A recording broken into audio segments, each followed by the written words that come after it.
प्रयागराज में सपा नेता राम सागर उर्फ मुखिया यादव का अश्लील वीडियो सोशल मीडिया में वायरल हो रहा है। वीडियो में राम सागर एक लड़की को गोद में बिठाए हैं और उनके हाथ में शराब की बोतल है।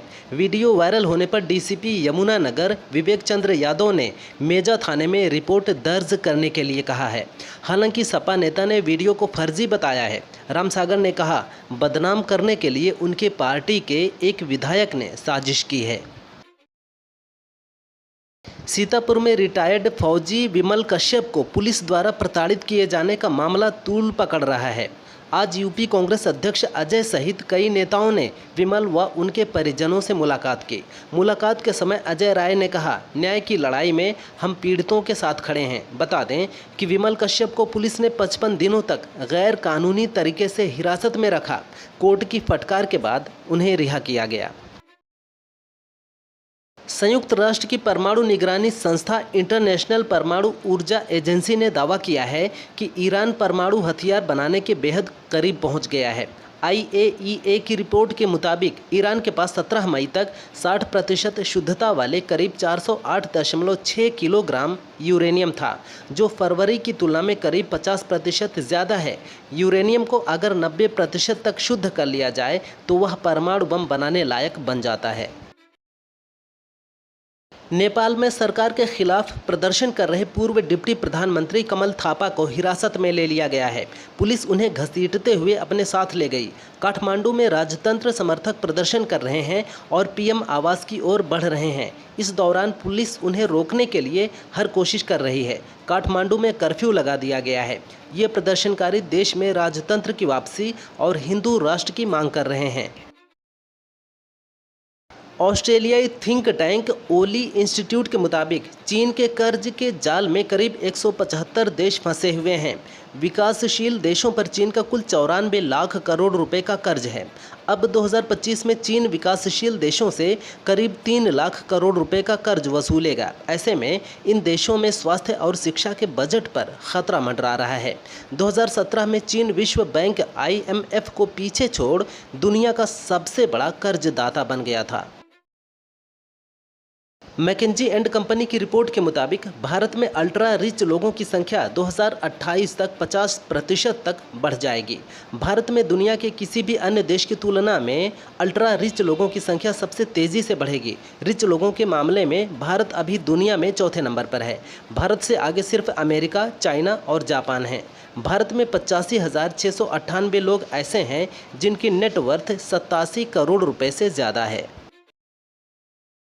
यूपी के कुशीनगर में शिक्षा विभाग ने बड़ी कार्रवाई की है। बुद्ध इंटर कॉलेज के प्रधानाचार्य समेत 21 शिक्षकों और कर्मचारियों के वेतन से विभाग 62.84 लाख रुपए वसूल करेगा। मंडलीय ऑडिट टीम सप्तम मंडल गोरखपुर की जांच में इंक्रीमेंट बढ़ाकर भुगतान कराने का मामला उजागर हुआ है। संयुक्त शिक्षा निदेशक ने DIOS को पत्र लिखकर नियमानुसार वेतन से अधिक धनराशि 36 किस्तों में वसूलने का निर्देश दिया है। भारत के पड़ोसी देश नेपाल में इन दिनों बवाल मचा हुआ है। देश में राजशाही को वापस बहाल करने की मांग को लेकर नेपाल की राजधानी काठमांडू में लोग सड़कों पर उतर आए हैं और उग्र प्रदर्शन कर रहे हैं। इसी बीच समर्थकों और पुलिस के बीच झड़प हुई है। कई लोग घायल हुए हैं। फिलहाल प्रशासन ने कर्फ्यू लगा दिया है। यूपी में गन्ने की खोई, धान की भूसी और गेहूं के भूसे से विमान का ईंधन बनाने के लिए औद्योगिक इकाइयां स्थापित की जाएंगी। इसका सीधा लाभ प्रदेश के लगभग 2.5 करोड़ किसानों को मिलेगा। बायोजेट फ्यूल की इकाइयां लगाने के लिए Greenko, AM Greens, E20 green fuel, new era clean tech और मालब्रोस ग्रुप सहित 18 से अधिक कंपनियों ने रुचि दिखाई है। इससे 3000 करोड़ रुपये का निवेश आने की संभावना है। कट्टरपंथी जमाते इस्लामी बांग्लादेश में अगला आम चुनाव लड़ेगी। बता दें कि बांग्लादेश की सुप्रीम कोर्ट ने जमाते इस्लामी पर लगाया प्रतिबंध हटा दिया था। शेख हसीना सरकार ने संगठन पर बैन लगाया था। प्रतिबंध हटते ही जमाते इस्लामी के नेताओं की गिरफ्तारी से खतरा टला और गिरफ्तार किए गए नेताओं की रिहाई साफ हो गई। बकरीद से पहले ही कुर्बानी का विरोध शुरू हो गया है। विश्व हिंदू परिषद की केंद्रीय कार्यकारिणी के नेता डॉक्टर राजकमल गुप्ता ने कुर्बानी पर सवाल खड़े किए हैं। उन्होंने कहा कि जब मंदिरों पर होने वाली बलि को पशु क्रूरता बताकर रोक लगा दी गई है, तो बकरीद में भी कुर्बानी पर रोक लगनी चाहिए। कुर्बानी से सड़कों और नदियों में गंदगी फैलती है, जिसकी वजह से पर्यावरण दूषित होता है। इसलिए बकरीद में सांकेतिक कुर्बानी की जाए। दुनिया की सबसे रहस्यमयी किताब का नाम वायनिच मैन्युस्क्रिप्ट है। इस पुस्तक में 240 पन्ने हैं।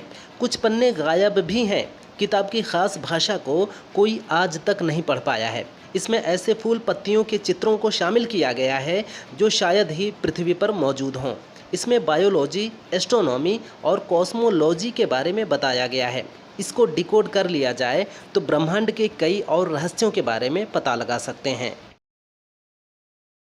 अमित शाह के कोलकाता दौरे के दौरान शुवेंदु अधिकारी को प्रिय मित्र बताने से राजनीतिक अटकलें तेज हो गई हैं। शाह कार्यकर्ता सम्मेलन से इशारों में एक बड़ा संकेत दे गए। अब चर्चा होने लगी है कि क्या आगामी वर्ष की शुरुआत में राज्य में होने जा रहे विधानसभा चुनाव में शुवेंदु को सीएम चेहरा घोषित कर बीजेपी मैदान में उतरने जा रही है, या फिर शुवेंदु बंगाल भाजपा के अगले प्रदेश अध्यक्ष बनने जा रहे हैं। ये वक्त बताएगा। बांग्लादेश सरकार की ओर से नए नोट जारी किए गए हैं। इन नोटों से शेख मुजीबुर रहमान की तस्वीर हटा दी गई है। 1971 में देश बनने के बाद से बांग्लादेशी नोटों में उनकी तस्वीर होती थी। इससे पहले बांग्लादेश सरकार उनकी राष्ट्रपिता की उपाधि भी छीन चुकी है। नए नोटों में किसी भी नेता की तस्वीर नहीं है। नए नोटों में बांग्लादेश के कुछ ऐतिहासिक स्थान जैसे शहीद स्मारक, हिंदू और बौद्ध मंदिरों को जगह दी गई है।